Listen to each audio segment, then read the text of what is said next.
காணொலி பார்த்துட்டு இருந்தீங்களா, இது எங்கே நடந்ததுன்னா விசாகப்பட்டினம், ஆந்திர பிரதேசில் விசாகப்பட்டினத்தில் பார்த்தீங்கன்னா நேற்று 11 மணி அளவில் நடந்தது. என்ன நடந்திருக்கு பார்த்தீங்கன்னா, பையன் பார்த்தீங்கன்னா 6 வயசு பையன். இது பார்த்தீங்கன்னா வந்து வீட்டு பாடம் வந்து பண்ணாமல் வந்திருக்கான். அதுக்காக அந்த ஆசிரியை பார்த்தீங்கன்னா பையனை வந்து மிரட்டி பிளாக்மெயில் பண்ணியிருக்காங்க. எப்படின்னா சட்டை அவுக்கட்டா அப்படின்ற மாதிரி பிளாக்மெயில் பண்ணி அதுக்கப்புறம் கன்னத்தில் ஓங்கி அரைஞ்சிருக்காங்க. அரைஞ்சதுக்கப்புறமா அந்த பையன் வந்து பயத்தில் அவனுக்கு வந்து பேனிக் அட்டாக் வந்திருக்கு. பேனிக் அட்டாக் வந்து நெஞ்சு வந்து இப்போ இதாச்சுமா, அதுக்கு பேர் ஏதோ சொல்லுவாங்க, அது பிடிச்சி அங்கேயே விழுந்துட்டான். அதுக்கப்புறம் கொஞ்ச நேரம் கழித்து மருத்துவமனைக்கு எடுத்துகிட்டு போயிருக்காங்க. அதுக்கப்புறமா சிகிச்சை பலனின்றி பார்த்திங்கன்னா பையன் வந்து இறந்துட்டான். வீட்டு பாடம் எழுதலான்னா என்ன, ஆசிரியர் என்ன சொல்லணும், இன்றைக்கி எழுதலாம் நாளைக்கு எழுதிட்டு வைப்பான்னு சொல்லணும். என்ன ஆயிரப்போது, இன்றைக்கி எழுதலாம் நாளைக்கு எழுத போகிறான். இந்த ஆசிரியர்லாம் ஒரு சிலர் இருக்காங்க, மண்டையில் பார்த்திங்கன்னா இந்த மாட்டு சாணி இருக்குது, மாட்டு சாணியை மண்டைக்குள்ளே வந்து வச்சுட்டு வருவாங்க. ஒரு சிலர் அவசரத்துக்கு ஆசிரியர்கள் ஆனவங்க ஒரு சிலர் இருப்பாங்க.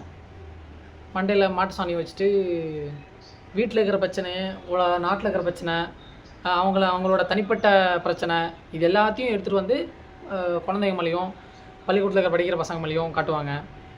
இந்த மாதிரி வந்து எல்லா இடத்துலையும் இது ஆந்திராவில் தான் நடக்குது அப்படின்னா தமிழ்நாட்டிலையும் நடக்குது. ஏன் இங்கே கோயம்புத்தூரில் பார்த்தீங்கன்னா கீழே வந்து எங்கள் கீழே வீட்டு பையன் பார்த்தீங்கன்னா சக்தி அப்படின்ட்டு நான் கூட அப்பப்போ வீடியோ போடுவோம்.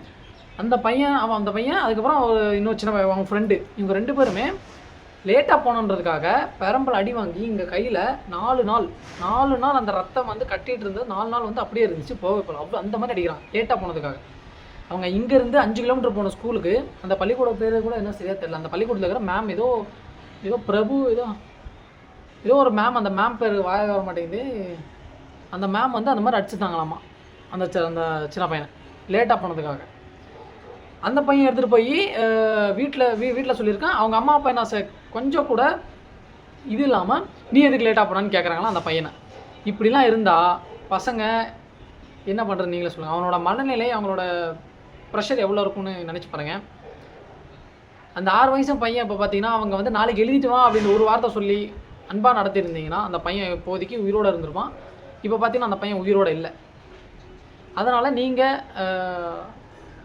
இந்த அரசு முதல்ல பார்த்திங்கன்னா தரமான ஆசிரியர்களையும் மண்டையில் ஏதாவது இருக்கா இல்லையா, நல்ல ஆசிரியர்களையும் தேர்வு செஞ்சு பள்ளிக்கூடத்துக்கு அனுப்பணும். இந்த மாதிரி சைக்கோங்களாம் அனுப்பினா எல்லாரையும் கொண்டுருவாங்க. ஒரு சில சைக்கோங்க இருக்காங்க, அந்த மாதிரி பைத்தியக்காரங்க, ஈவி இறக்கம் இல்லாத ஜென்மங்க.